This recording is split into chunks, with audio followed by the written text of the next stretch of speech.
Hey everybody, Livingston here, and today we're jumping into the Twilight Zone once again, and this time it's episode 13, Four of Us Are Dying. It came out back in December 31st, 1959, the last day of the 1950s. And it looks like an interesting episode, but I have not seen it, and it seems to be the case for the majority of the episodes so far in this first season.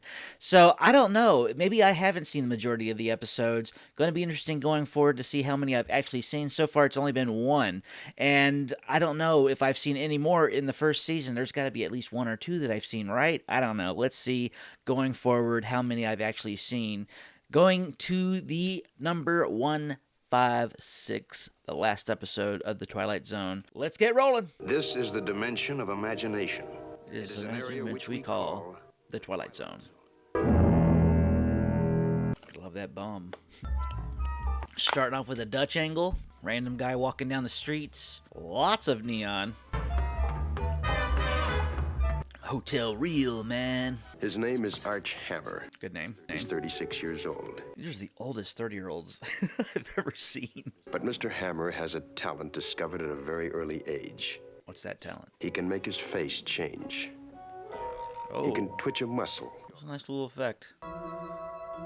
Hey, it's a different guy, too. I'm liking these transitions. Some newspaper clippings, a most odd talent, and a master plan to destroy some lives.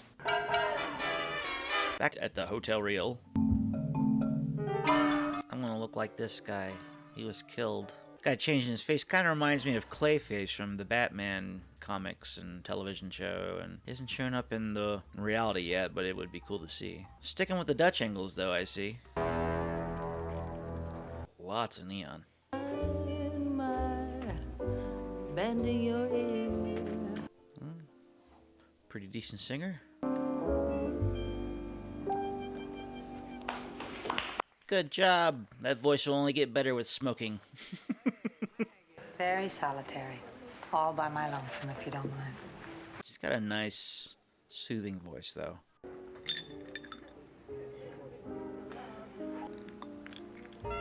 Oh, somebody I know. Holy crap, he's back from the living. Very confident. Johnny, are you a ghost? So does he know how to throw his voice, too? I just came down to check the mourners, read the obituaries. I heard on the radio one night, just like that. Death as it must come to all men came to talented musician Johnny Foster. Tragic accident, train hitting car. Well, he reads an obituary and suddenly he knows the mannerisms of the musician and how he spoke, how he acted, his personality. I don't know. Kind of lose me a little bit there. Only way you can really get into a person's mind and become them is to actually observe them somewhat, not just from a picture in an obituary. There was another guy. My car, my suit. Maybe we even had the same dentist. I wanted to get away from the world. Yeah, that's a good reason, I guess. You're always a funny guy, Johnny. Way out, Johnny Foster. I guess. He doesn't seem too funny to me right now. This is how he acted. Are you satisfied with the reaction? Hell yeah, girl. Let's get married. Morning becomes you, Mag. So how long are you with us? Is this a stop between trains, Johnny? You've been away, for me it is. You can come along. You're going with me, Mag. We'll go to Chicago or Detroit. She's all for it, seems like. Just the two of us. Oh, hey, Johnny, I love you. Damn. Must be really into it. You put me back together again, Johnny, and I love you. I love Boy, he knew how to hit on her real quick. Westbound for Chicago. Be there. Or be square. That's a stare. She is smitten. Biting that bottom lip. Dear God, it's Johnny. Hey, Johnny! Man, I thought you was out of the world. Just ignoring him. Johnny, baby, we all got the wrong word. Change his face. Let me light your cigarette. I'll take the light, but you got the wrong guy. I never had a dish like that. I never been loved like that. Why shouldn't I? Well, I can understand why not. If he's never felt that way before about anybody, never had that sort of affection in his life. Why not? Why not? And back at the Hotel Real. Uh-oh. What's he planning this time? Hey, looks just like him. Ascending. So what's he gonna do? He's supposed to be dead. Picture tubes are expensive. Picture tubes. Just sit down there and we'll talk, huh? Yeah, be a good guy. Virgil, this is the happiest day of my life. How come you look like somebody just stuck lemon juice in your beer? Because you had him whacked. Believe me, Mr. Pinnell, I know. You got no reason to be happy. Again. How's he know how this guy acted, how he spoke? I mean, maybe there's some backstory here that I don't know, but again, just hard to know what somebody's like unless you observe. Maybe he did before they died. I don't know. Virgil, I got your cut, kid. It's right over there on the desk. Why didn't you let me get it for you? Why don't you shut up? Uh-oh. Did he have a gun with that money? I'll take it all.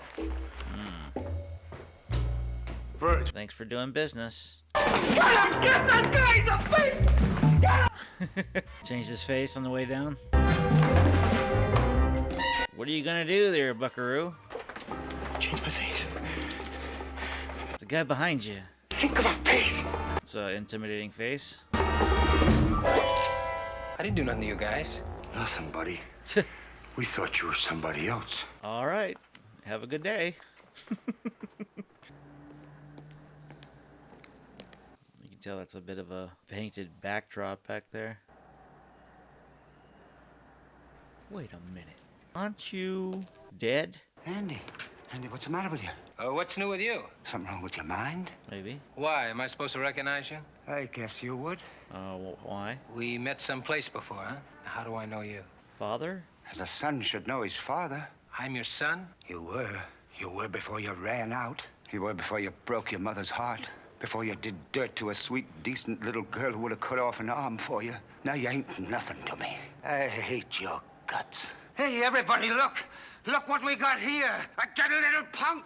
Look at him! Look at that dirty little punk! Really screwed him up. Hey, everybody, look! All right. Well, see you later. Get a feel for the guy. It still hasn't changed his face. Probably do that. Who dis?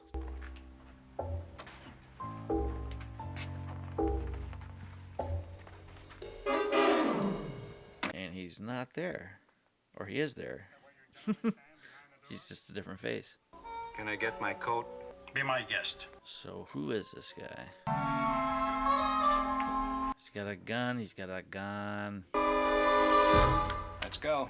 Man, well, it didn't seem to care that he had a gun pointed at him. Hey, wait a minute. What do you think you're doing? How'd that happen? Damn, him again. Yo, for so many years. I feel like something bad's gonna happen right now. He's gonna shoot him. You pay off, son. Hey, now, wait a minute. Now, wait a minute, you... I gotta concentrate! Just put the gun down. Take his face. Concentrate! Okay. And his face turns back, doesn't it? Yep. He was Arch Hammer, a cheap little man who'd just checked in. He was Virgil Sterrig with money in his pocket, That's too bad. and all four of them were dying. Oh, that sucks. And he's dead. And the old man, does he realize he killed somebody else? Does he realize he ruined his life as well? Huh. The end, huh? Well, that was it. That was episode 13. The Four of Us Are Dying. Decent episode. Wasn't my favorite episode in this season so far, but it kept me intrigued. It kept me wondering. It very much touches on a lot of things when it comes to Clayface in Batman the Animated Series. And going forward with that, it would be great to see a live-action Clayface, almost like this character here, but in that one, he's more of an actor changing faces, and they messed up his face, and he ends up taking a big glob of stuff that ends up making him into a monster where he can change his own face. But this one was a little different. He was a thief taking people's stuff and taking over their lives in some respect, and of course it comes back to bite him in the ass. And it's kind of sad that he didn't get the girl in the end. It would have been interesting to see if he took over that person's persona and they ended up traveling off to Detroit or Chicago, which ended up not happening. And oh well for him, he kind of got what he deserved. But the twist I kind of saw coming. You kind of got it just from the title. The four of us are dying, and he turned into four different people in this episode. So if you didn't understand what was going on by the time you got to the end, well, I guess you weren't really paying attention. But there's some trivia going on with this episode, so I figured let's jump in and see what they have to tell us about the behind-the-scenes stuff of this episode. Though Hammer, Foster, Sterig, and Marshak had been planned to be performed by a solo actor using different makeup, the production crew timed the planned scene and noted his time wearing makeup would exceed that of him in front of the camera, so 4 actors were used. And it's probably a good thing that they ended up going that direction, because if they ended up going in the making the makeup possibility, then that would take a long ass time and cost a lot more money in terms of budget. It would exceed the budget probably. So, good thing they didn't go that route. Among a handful of the Twilight Zone episodes to exclude the series title in the closing narration, other episodes to do this include Jess Bell, 1963, which had a no closing narration at all. Long Live Walter Jameson, 1960. On Thursday We Leave for Home, 1963. And He's Alive, 1963. But I wonder why they didn't go that route. Why didn't they have the closing out thing like they usually do in all the other episodes? Who knows? This is the first instance in where Philip Pine's character's identity is usurped, the second being The 100 Days of the Dragon, 1963. Well, that was it. That was a little bit of the trivia for the episode 13, The Four of Us Are Dead. What did you think of this episode? Let me know, comment below, tell me what you think, and while you're at it, don't forget to subscribe. And until next time, see you later.